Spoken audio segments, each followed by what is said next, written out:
Syukur kita kehadrat Allah Subhanahu wa taala kerana dengan kasih dan sayang daripada Allah kita masih lagi diberi peluang untuk kita dapat sama-sama meneruskan kehidupan kita, dan mudah-mudahan kehidupan kita ini senantiasa kita manfaatkan dengan baik dalam rangka untuk membina kehidupan akhirat kita. Kerana hakikatnya saya, tuan-tuan dan puan-puan, kita adalah warga akhirat. Kita bukan warga dunia. Jadi keberadaan kita di dunia adalah untuk membina akhirat kita. Sebab itu bila kita masih lagi hidup, maknanya Allah masih lagi beri kita peluang untuk kita memperkemaskan persiapan kita. Sebab itu penting untuk kita senantiasa bermuhasabah. Bagaimanakah persiapan kita? Apakah kita sudah cukup? Apakah sudah memadai? Apabila ada perasaan sudah cukup, datang perasaan sudah memadai, maknanya ada yang tak kena, tuan-tuan. Sebab hakikatnya kita sebagai manusia biasa ini amat banyak kekurangan, kelemahan kita.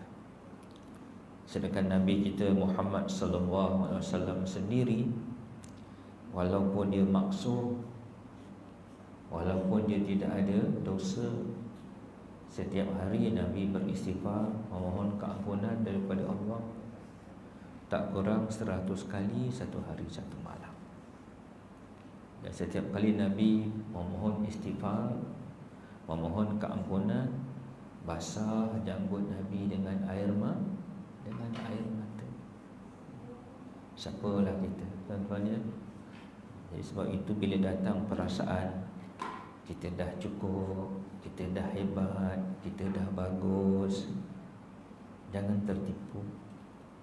Kerana itu mungkin bisikan syaitan. Dan hakikatnya we are nothing. Apa yang kita buat sebenarnya masih jauh daripada kesempurnaan. Apa yang kita buat masih lagi jauh daripada apa yang sepatutnya. Sebab itu Nabi sallallahu alaihi wasallam lepas mayang pun beristighfar.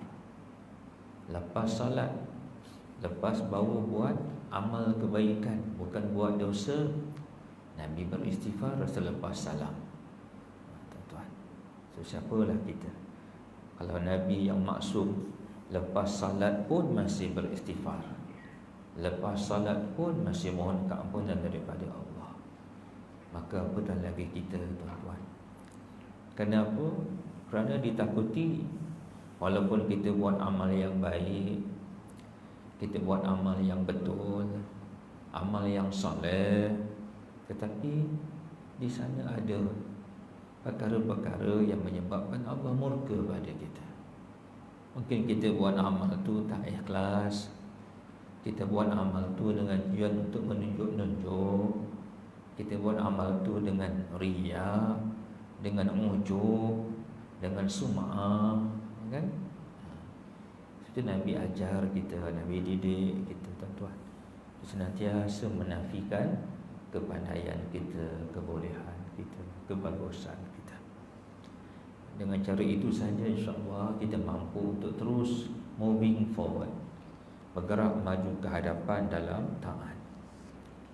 Kalau tidak, kita akan terperangkap dalam comfort zone.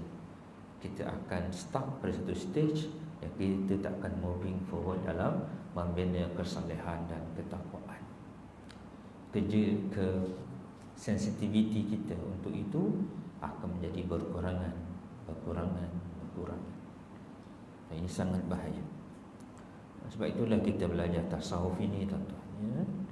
Kitab Penawar Hati ini sebenarnya adalah kitab tasawuf, kitab yang disusun untuk merawat hati kita. Sebab bila kita ada riya, ada ujub, ada sum'ah, maknanya itu penyakit hati. Penyakit hati yang perlu diubat, yang perlu dirawat. Semoga Allah memberi kita kekuatan untuk kita terus menuntut ilmu dalam rangka untuk memperbaiki amal kita. Jadi tujuan kita belajar ilmu adalah untuk beramal. Mungkin kita dah beramal, masih belajar sebab nak memperbaiki amal kita, nak membetul amal kita, nak memantapkan lagi amal kita. Mudah-mudahan Allah beri saya kekuatan, tuan-tuan dan puan-puan kekuatan ke arah itu. Jadi dengan semangat itu, marilah sama-sama kita teruskan siri kuliah Maghrib kita ini. Dan mari kita mulakan dengan membaca surah Al-Fatihah, dan kita hadiahkan kepada junjungan besar Nabi kita Muhammad sallallahu alaihi wasallam, para sahabat, mereka-mereka yang menuruti sahabat hingga hari kiamat, tidak ketinggalan kepada kedua ibu dan ayah kita, guru-guru kita, para pemimpin, para pimpinan, para ulama kita, seterusnya kepada umat Islam yang lain, waimah yang masih hidup maupun yang telah mati. Khusus kepada pengarang kitab kita ini, iaitu Syekh Abdul Qadir bin Abdul Muttalib Al-Mandili. Mudah-mudahan kita mendapat keberkatan ilmu beliau melalui kitab beliau yang kita jadikan sumber rujukan untuk kuliah Maghrib kita ini, insya-Allah. Al-Fatihah. Auzubillahi minasyaitonir rajim. Bismillahirrahmanirrahim. Iya.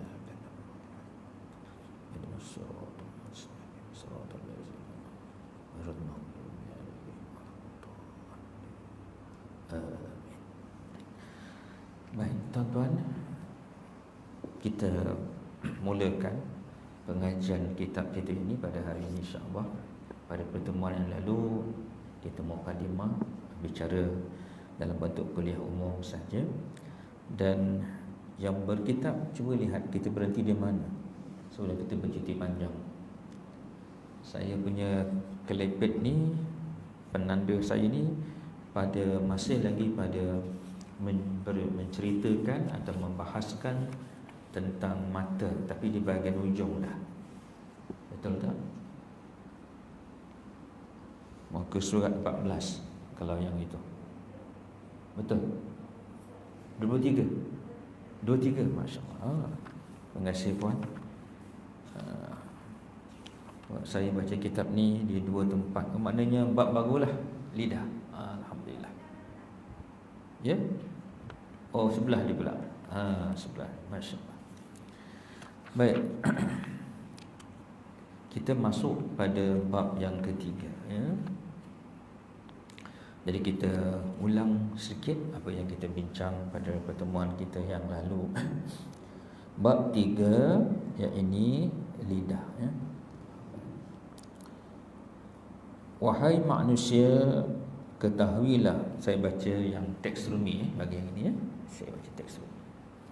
Wahai manusia, ketahuilah, Allah Subhanahu wa taala menjadikan lidah untuk kita membaca Al-Quran, hadis Nabi Muhammad sallallahu alaihi wasallam, zikir-zikir, menyampaikan ilmu pengetahuan yang bermanfaat, melakukan amar ma'ruf nahi mungkar, dan memberi nasihat kepada umat Islam, serta mendamaikan manusia. Maknanya lidah ini Allah jadikan sebagai alat, sebagai asbab, sebagai tools untuk kita menarik kasih sayang Allah ke atas kita. Apakah amal yang boleh kita buat melalui lidah?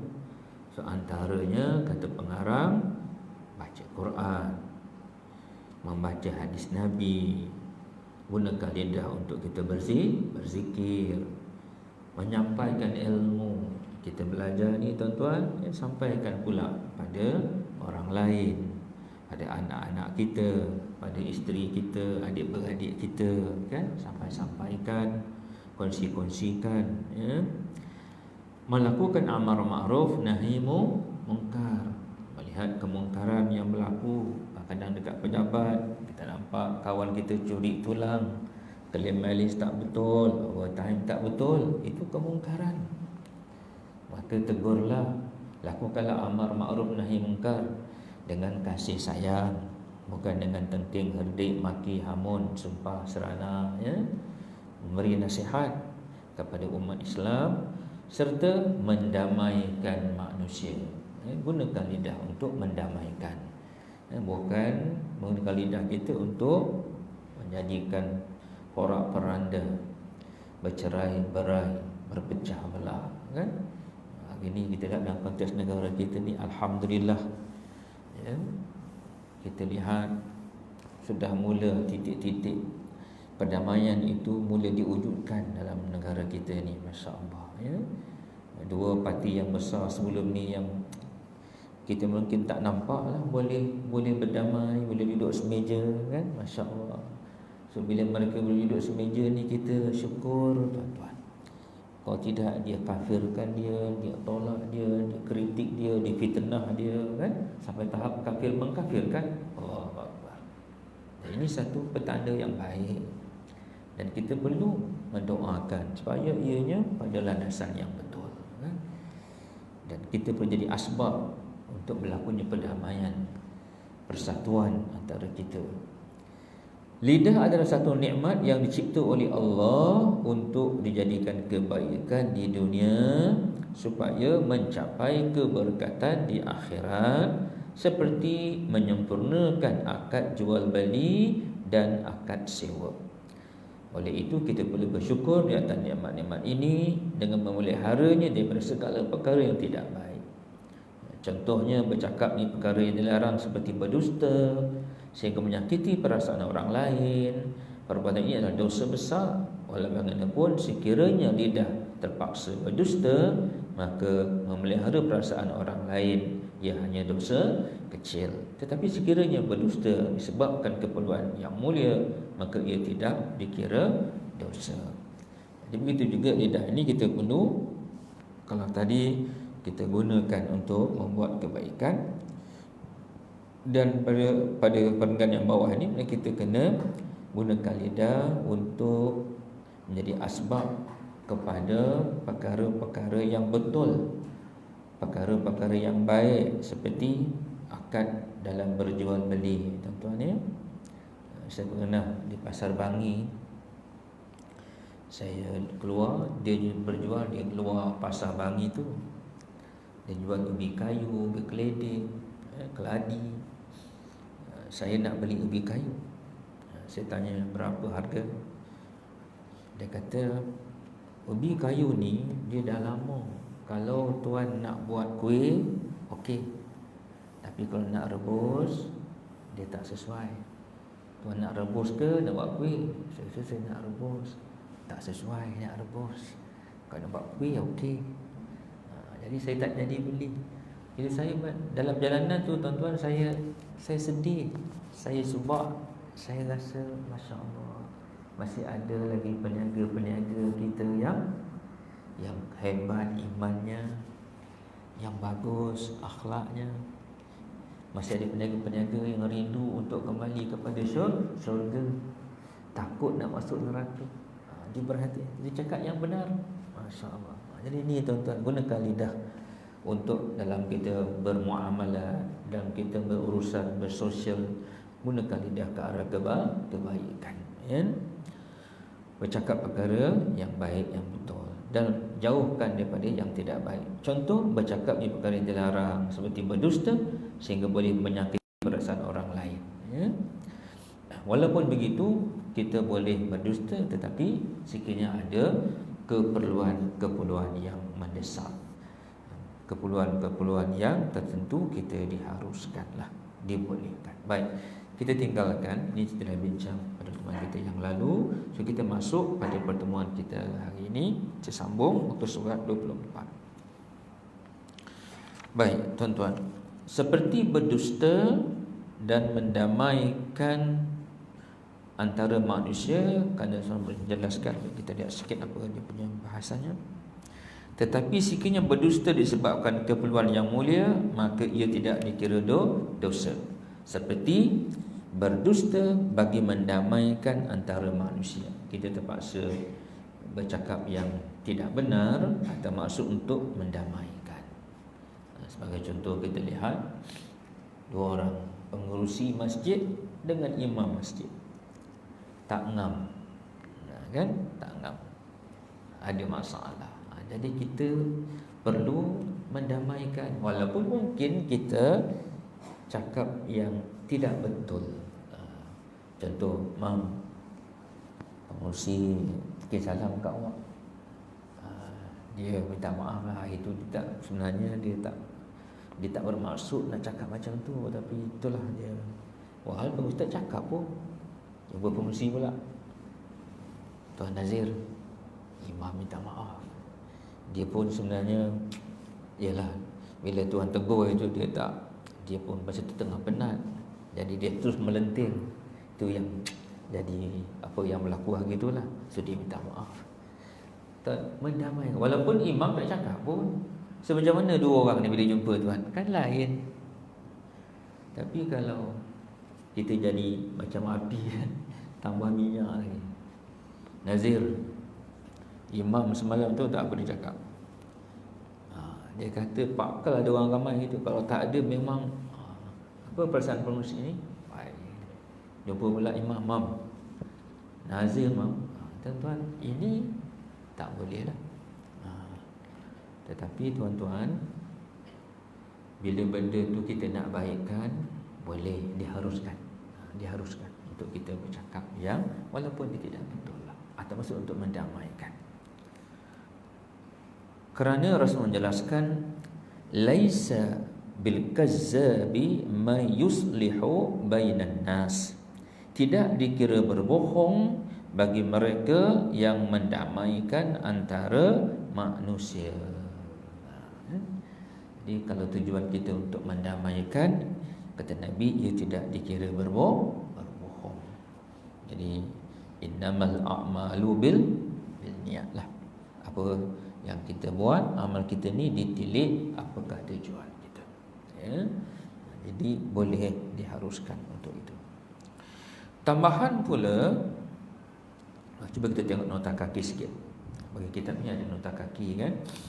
Al-Bukhari, mana hadis itu diambil daripada Al-Bukhari dan Muslim, daripada Ibnu Syihab. Beliau berkata, Humaid bin Abdurrahman bin Auf menceritakan kepadaku ibunya, ibu Humaid bernama Ummu Kulsum binti Uqbah bin Abu Mu'ais. Itu seorang daripada golongan Muhajirin yang pertama memberikan taat setia kepada Nabi SAW. Ibunya memberitahu kepadanya, Nabi telah menyatakan seorang itu bukannya pendusta apabila dia memperbaiki urusan mendamaikan sesama manusia dan menyebarkan kebaikan dan berkata perkara yang baik. Ada sandarannya, ada dia punya sumber, ya? Baik. Tambahan pula, berdusta itu masanya menjadi wajib. Ada masa pula berdusta itu dibolehkan, bukan hanya menjadi diharuskan, bahkan kadang-kadang boleh menjadi wajib. Contohnya, melihat orang yang haram dibunuh dan melindungi diri daripada orang zalim yang perlu membunuhnya. Orang itu tak bersalah, tak berdosa, dia dianiayai, dia dizalimi, ya? Maka katalah dia telah berlari masuk rumah kita, kan? Contoh, sembunyi, contoh. So datang orang tanya, nampak tak fulan bin fulan? Kita tahu dia tak salah sebenarnya, dia tak bersalah, dia telah dizalimi, dia telah dianiayai. Jadi berbohong pada masa itu menjadi wajib. Saya tak tahu, tak nampak pula mana dia, wallahu a'lam. Dia lari ke sini ke tadi, kan? Maknanya kita tahu dia tu tak salah, dia tu dizalimi, ya? Tak ada masalah. Selain itu, mengumpat, iaitu menyebut perkara-perkara yang dibenci mengenai saudaranya Mengistilahkan kita adalah haram. Selain daripada itu, mengumpat. Apa itu mengumpat? Apa beza mengumpat dengan fitnah?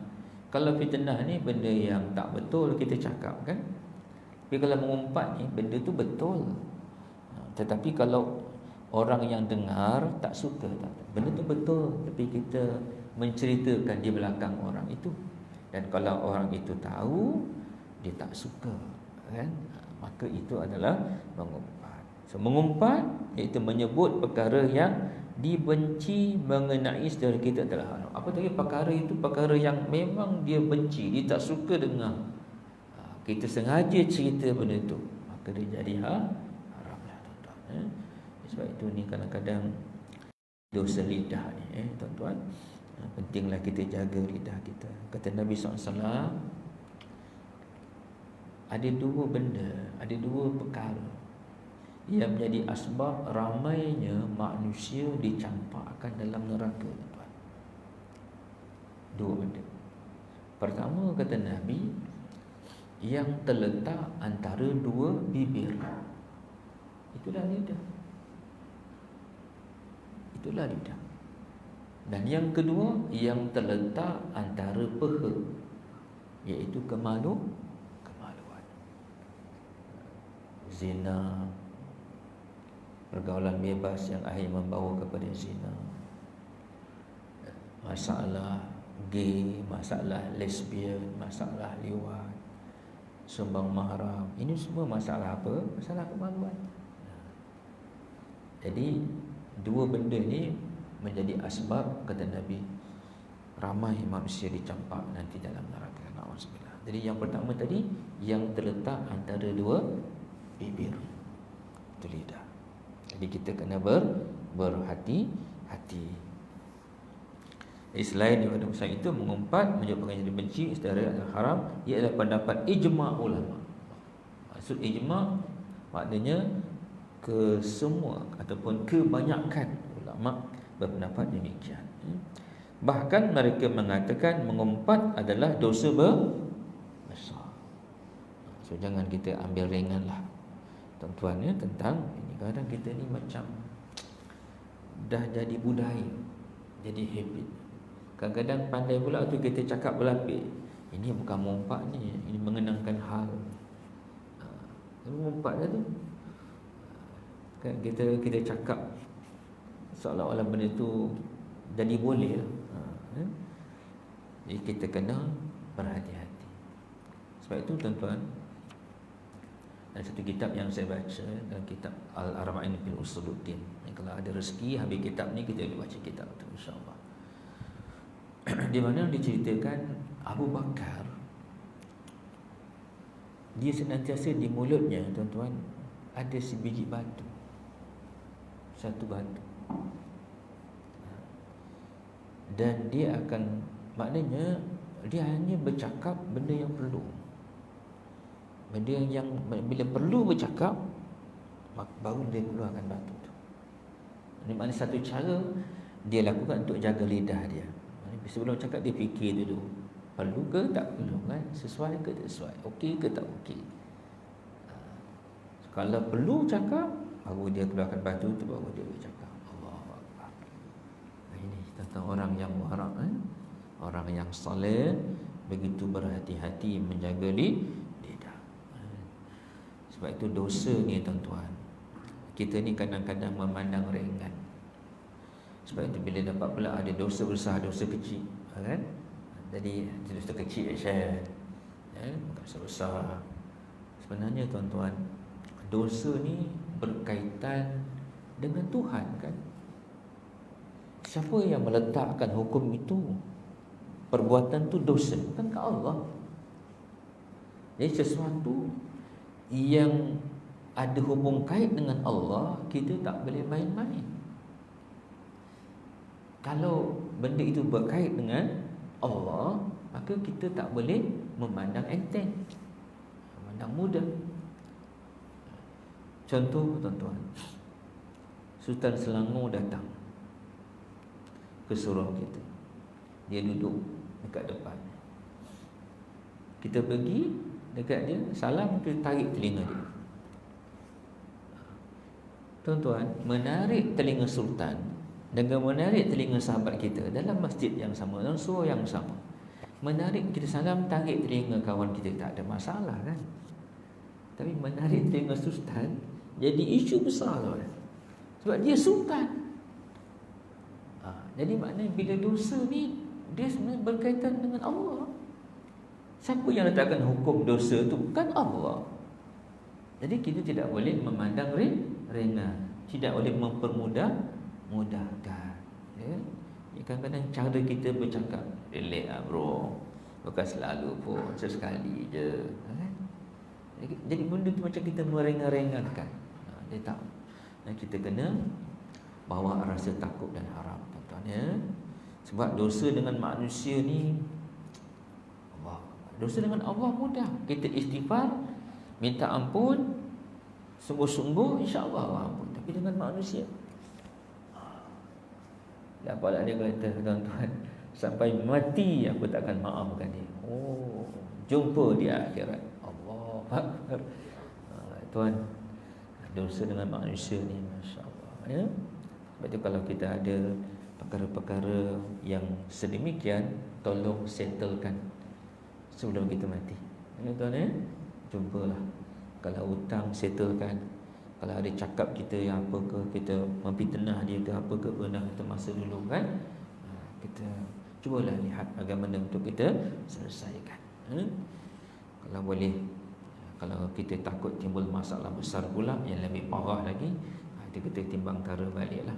Kalau cakap dengan tak cakap tu lebih mudah. Tak cakap tu tak ada masalah. Kalau cakap akan timbul mudarat yang besar, maka kita carilah jalan lain macam mana kan. Maka kita tulis surat pesan pada isteri kita, bila abang meninggal dunia nanti, surat ini khusus untuk Tuan Haji Ahmad. Abang dah tulis semua dalam sini kan. Bila abang mati sampaikanlah. Sebab kita takut benda itu besar sangat, takut dia tak boleh terima kan. Tapi kita kena cari jalan juga bagaimana kita boleh selesaikan ya, sebelum kita mati. Baik, Allah Subhanahu wa taala menjelaskan, A'udzubillahi minasyaitonir rajim. Ya ayyuhallazina amanu ijtanibu katsiran minaz-zann inna ba'daz-zanni ism wa la tajassasu wa la yaghtab ba'dukum ba'da ayuhibbu ahadukum ayyakula lahma akhihi maita fakarihtumuh wattaqullah innallaha tawwabur rahim. Allahu akbar, tuan-tuan ya. Ya ayyuhallazina amanu ijtanibu katsira, wahai orang-orang yang beriman, ijtanibu, jauhilah kebanyakan daripada sangkaan. Ijtanibu katsiran minaz-zann, jauhi sangka buruk. Sangka buruk, dalam istilahnya su'ul zan. Jangan kita mudah berprasangka dengan orang lain ya? Jangan kita bersangka buruk dengan orang lain. Jauhkan kebanyakan daripada sangkaan, supaya kamu tidak menyangka sangkaan yang dilarang. Jangan kita bersangka-sangka ya? Kita membuat andaian-andaian, takut-takut andaian kita itu, sangkaan kita itu salah, tak benar, tidak tepat kan. Ini sangat bahaya. Jadi kita dilarang untuk bersangka-sangka. Jadi kalau berita itu tidak betul, kalau kita sebarkan, jadi masalah. Sekarang ni semua ujung jari tuan. So, bila kita dapat satu berita, jangan terus, kita kena siasat. Kita kena pastikan dahulu ya. Kadang-kadang hari ini ada teknik yang digunakan untuk menjatuhkan orang lain, untuk memburukkan reputasi orang lain ya, melalui WhatsApp, email dan sebagainya. Jadi kadang-kadang tuan-tuan, kita pun bersangka-sangka, kita tak pasti betul ke salah. Ya kot, bila ada kot maknanya kita tak jelas. Benda yang tak jelas janganlah kita kita sebarkan, kita ceritakan tuan-tuan. So jauhilah daripada sangkaan, supaya kamu tidak menyangka sangkaan yang dilarang. Kerana sebenarnya sebahagian yang disangkakan itu adalah dosa. Su'ul zan, sangka buruk itu tuan-tuan, sebenarnya boleh membawa kita kepada kemurkaan Allah SWT apabila dia tidak benar, apabila dia tidak betul. Kita mudah bersangka buruk ni tuan-tuan sebab berpunca daripada dengki. Dengki adalah salah satu penyakit hati. Dan dengki ni biasanya dia berlaku kepada di sama level. Maksudnya contoh sesama ustaz boleh dengki. Sesama pelajar, dia biasa satu kelas, tapi cikgu tengok cikgu lebih suka. Mengapa cikgu tak suka? Dia biasa sama. Dalam keadaan ada 4 isteri, sama-sama isteri, dia mudah dengki. Mengapa abang sayang yang nombor 4 lebih daripada saya nombor 1? Wahal saya kan isteri yang pertama. Isteri nombor 2 pula, mengapa abang lebihkan yang nombor 3? Kan? Dia sama-sama isteri, dia mudah. Sama-sama bekerja dalam satu organisasi, sama-sama supervisor, sama-sama eksekutif, dia mudah. Asal kalau makan bos ajak dia je. Jadi mudah timbul, bila dengki tadi timbul prasangka. Ada projek pun, ada ni ke kan, ada. Jadi mula datang. Sebab itu tuan-tuan, kita kena jauhkan penyakit hati ni. Dengki ni masya-Allah satu benda yang dilarang. La hasada illa fisnaini. Boleh berdengki kecuali 2 benda kan. Pada orang yang berilmu, yang suka belajar ilmu, mengamalkan ilmu, kita bagus. Boleh nak tengok, kita jealous, kita tiru kan. Dan orang yang kaya, kemudian dia infakkan kekayaan dia, harta dia untuk jalan kebaikan. Ini boleh kita dengki dengan niat untuk tiru, bukan supaya dia habis, rosak ataupun hilang apa yang ada. Janganlah kamu mengintip-intip, wala tajassasu ni. Dan janganlah kamu mengintip-intip atau mencari kesalahan dan keaiban orang. Jangan duk cari, jangan duk tengok, jangan duk. Tuan-tuan, bila Umar Al-Khattab, saya minta baca sikit kan, sikit-sikit kan. Umar Al-Khattab bila jadi khalifah, kan dia antara amalan dia keluar di malam hari kan, melihat bagaimana keadaan rakyat. Satu hari dia terlihat di malam hari tu ada api jauh dekat padang pasir. Biasanya itu tanda ada orang. Dia pergi, dia tengok ada satu orang ibu bersama dengan anak-anak kan.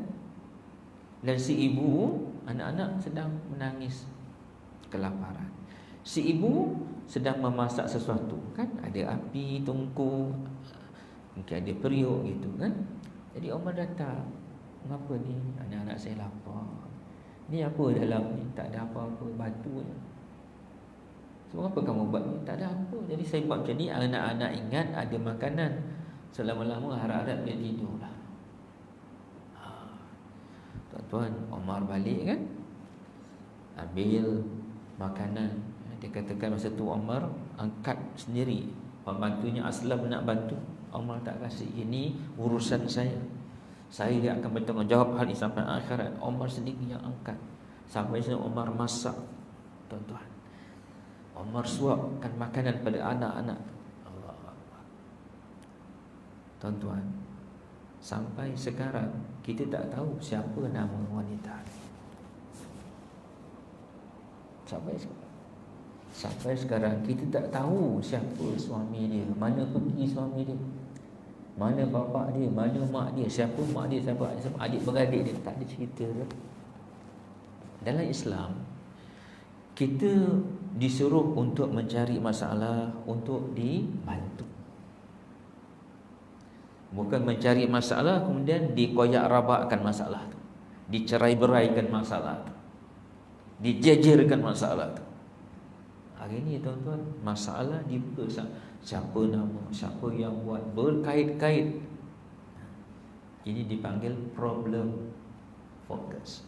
Islam dia bukan problem focus. Islam solution focus. Selesaikan.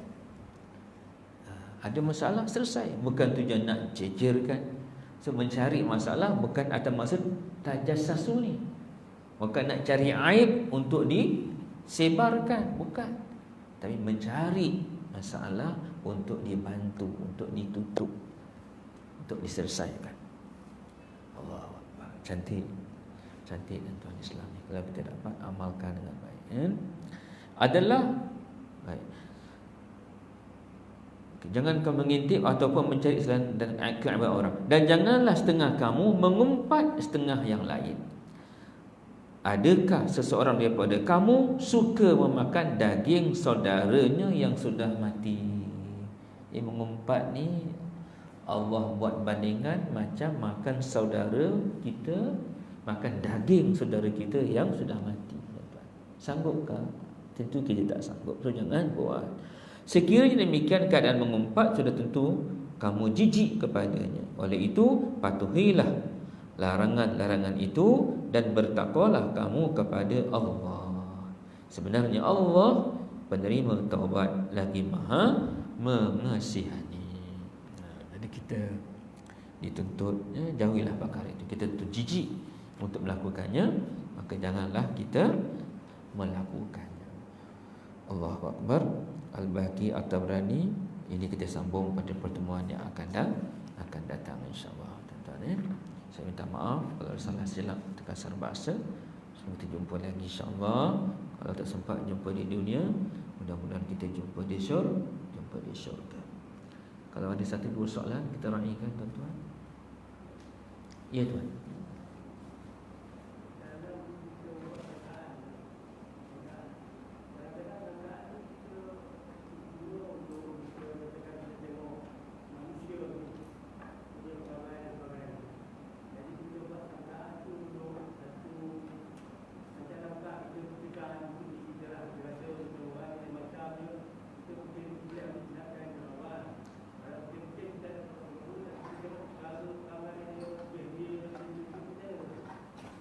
Ya, itu sebab kita kata tadi innamal a'malu binniyat. Apa yang kita buat itu bergantung kepada niat. Apa tujuan kita lah. So kalau memang niat tadi begitu, kita lihat. Sebab kita kadang-kadang kan ada orang kata kita kena bergaduh dulu Syah. Ini kawan-kawan juga kita bergaduh dulu. Ini isu penting. Kita tak tahu apa yang akan berlaku di hujung. Untuk mana ada maslahat, tetapi yang dimaksudkan di sini tadi tuan-tuan, maknanya kita benda tu tak betul, kita bersangka je.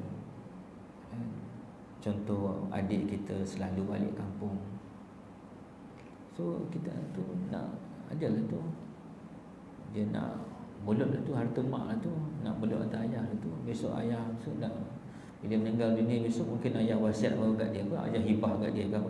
Jadi benda-benda tu sebenarnya itu kan sangka. Benda tu benda tak mungkin tak betul kan. Tapi kita, jadi benda macam kita avoid. Tu saya kata tadi, dia berpunca daripada dengki. So kita scan diri kita. Kita ni kalau memang dia apa tu, dia datang dengki, kita delete, kita betul. Tapi kalau tadi untuk keselamatan, iyalah orang ni kita tak kenal, kan? Kita tak tahu siapa dia. Kita pun pesan anak kita kalau balik sekolah, kalau ada orang jadat kita, jangan naik, kan? Jangan naik sebab dah banyak kes dah. Jadi itu untuk keselamatan. Tapi yang dimaksudkan sini adalah kita antara kita ni, antara sesama AJK, antara kejeranan, kan? Kita bersangka buruk, bersuuzon. Tuan-tuan, bila kita sangka buruk, apa yang akan berlaku? Kita tidak mampu untuk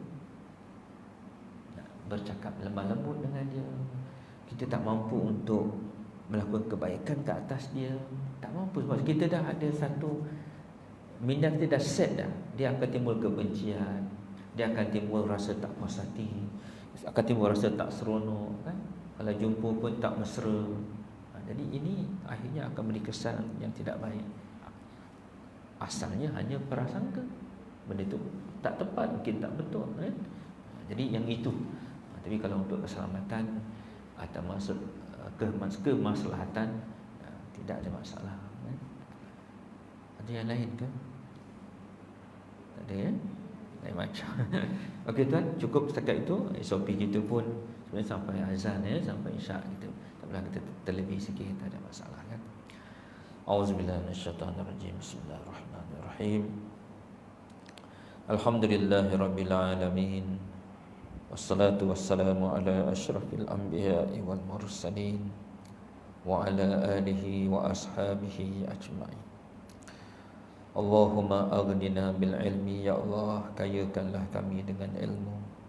Wa zayyinna bil hilmi, hiasilah kami dengan adab dan pekerti yang baik.